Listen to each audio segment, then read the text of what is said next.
It's hard to believe that what eventually morphed into Final Fantasy XV was announced more than 10 years ago as Versus 13. While a lengthy development doesn't dictate the quality of a game on its own, the storied history of Final Fantasy XV is difficult not to consider as you journey through the world of EOS. The game is certainly ambitious, largely discarding the menu-based battles of the past in favor of real-time action. There's also the large open world that allows for more freedom than the series has seen outside of the two MMOs.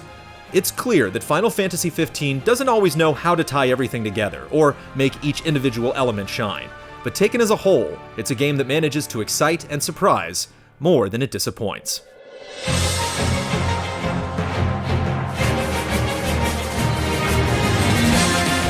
In broad strokes, the story is easy to follow. Noctis, rightful heir to the throne of the Kingdom of Lucis, must reclaim his home from the might of Niflheim, a powerful empire. Without going into too much detail, many classic elements dating all the way back to the original Final Fantasy are present. There's an ever-important crystal, rampaging fiends summoned by an ancient evil, and a destiny that must be fulfilled.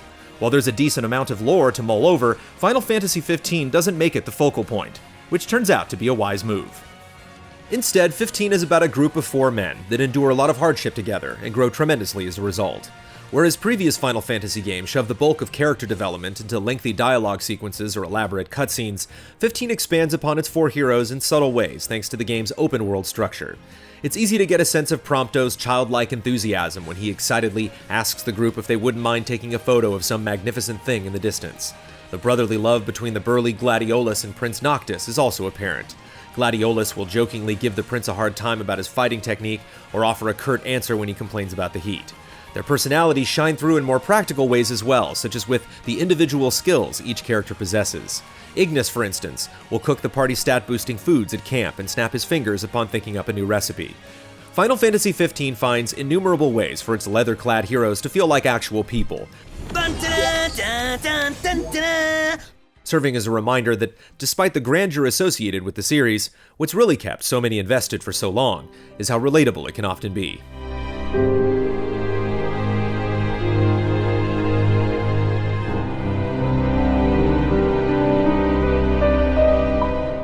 Unfortunately, while the open world is a boon to the 4 main characters, the game doesn't always know how to properly utilize it when the time comes to move the main story along. The early and very open chapters can occasionally feel sparse when it comes to meaningful progress. Conversely, the end of the game is stuffed with important information, but the later sections are stiflingly straightforward by comparison. Although the uneven nature is bothersome, what's more annoying is how and when 15 chooses to unleash some key information. There are pivotal events that happen completely off-screen. A few revelations occur so abruptly that they lose almost all impact. In spite of this, several narrative highs hit us hard enough that we were able to look past many of the lows. Other somewhat frustrating things to consider are the Kingsglaive theatrical movie and Brotherhood anime series released earlier this year. Promoted as companion pieces, they're significant for fully appreciating the story, especially Kingsglaive. Although we enjoyed both the anime and movie, it does seem odd that players who don't engage with them are missing certain vital components. Such division only accentuates the disjointedness already present in the game.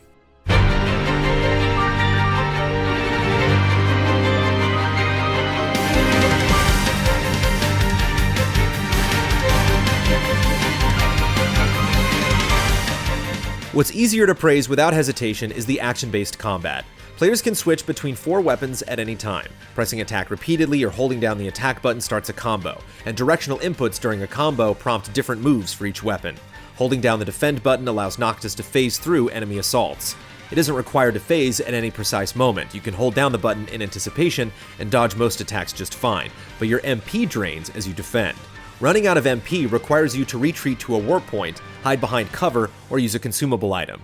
The new style of MP management is just one of many things, giving combat its distinct flavor. Familiar and crucial factors to consider during skirmishes are enemy weaknesses to certain elements and weapon types. Understanding what a foe is vulnerable to often means the difference between a prolonged battle and one that's over in seconds. Being able to warp to specified locations or to an enemy is great, not only because of how fantastic it feels, but because it can be used in so many ways. It's an effective way to initiate a fight, retreat from a losing situation, or start an air combo. Since none of the other party members can warp, it also makes Noctis distinct, which is especially important considering he's the only one you directly control. It's not as though your friends are entirely worthless, however. Party members join in for unique attacks triggered during successful parries or strikes against an enemy's backside. These moves, like many other things in Final Fantasy XV, are gloriously over the top. Unlike other Final Fantasy games, where the endless stream of battles eventually becomes a slog, such flashiness manages to keep encounters entertaining. Ally abilities, which you can call on after building up a meter, fill in where your own arsenal is lacking. Gladiolus excels in powerful single-target blows, Prompto groups foes together, and Ignis attunes your weapons to a monster's weakness. Such abilities go a long way in contributing to the game's central theme of camaraderie.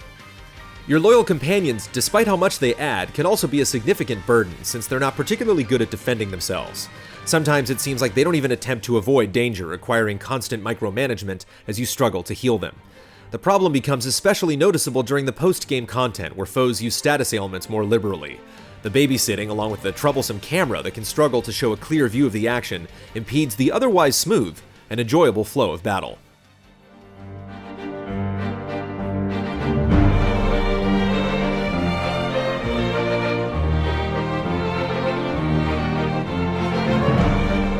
Quite a few combat mechanics are brand new, but staples from the past return in dramatically different ways. Magic, for instance, only has a very limited number of uses before you need to venture out and collect more from special points, not unlike the draw mechanic in Final Fantasy VIII. For most of the story, you're limited to only fire, ice, and lightning as your magical options. The compromise is that you can craft spells and combine them with items to produce special effects. Throwing a potion into the mix means the spell will heal you when cast. Players also must manually aim most spells, which can be tricky to do when a small horde is relentlessly in your face. The various facets of magic mean you'll use it sparingly, but that's not as much of a letdown as you may think. Spells are among the strongest tools available, capable of downing even hefty foes in a single cast. It's not just raw damage that makes magic feel powerful. Fire spells scorch the earth, ice spells create a chilling frost that clings to everything nearby, and lightning spells emit a violent wave of sparks. Everyone, including Noctis and his friends, can be damaged by the chaos of magic, so it's important to wield it carefully. Spellcasting is a small event, giving it an allure that's sometimes lacking in games where you can spam arcane blasts continuously. Magic is impressive, but nothing is more wondrous than summons. Called astrals in this iteration, the celestial beings are more awe-inspiring than they've ever been. Filling the entire screen, they can obliterate most obstacles with a single crushing attack. Summons only happen after specific circumstances, so they're quite rare, but they're such a sight to behold that we don't mind the scarcity. Earning summons is less exciting. The game intends for these battles to be thrilling moments, and while they do indeed look spectacular, they don't feel it. Barely anything is required of you besides responding to button prompts or hacking away at a giant target.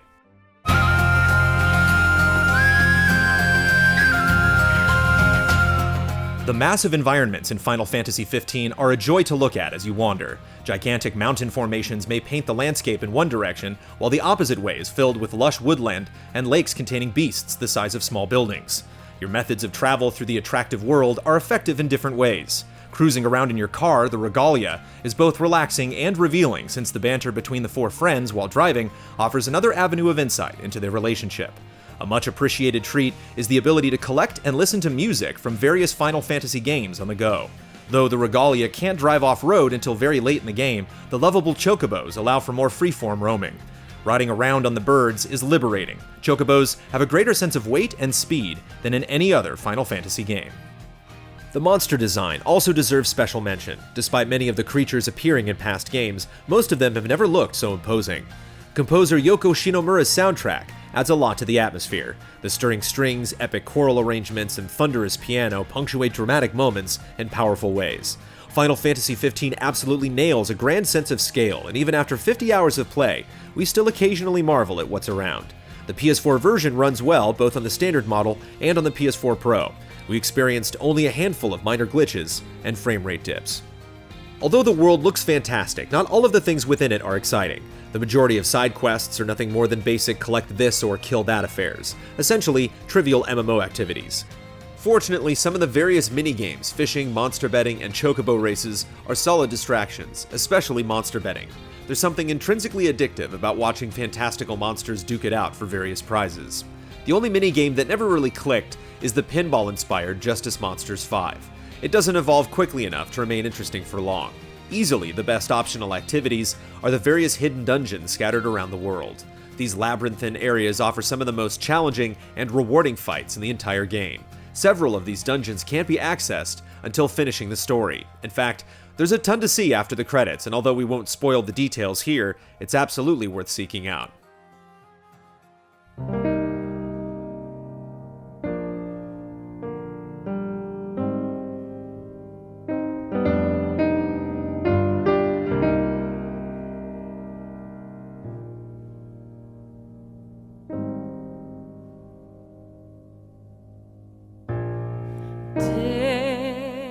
Final Fantasy XV has been a long time coming. Some have waited ever since they got their first glimpse of Noctis in 2006. Others wanted redemption after the divisive Final Fantasy XIII. The burden of expectation weighs heavy, and in that sense, Final Fantasy XV is not a cure-all that will please everyone. At the same time, the game feels like a leap in the right direction. At its end, we aren't thinking about story inconsistencies or derivative side quests. We found ourselves attached to a group of 4 friends, and we're thankful for the adventure.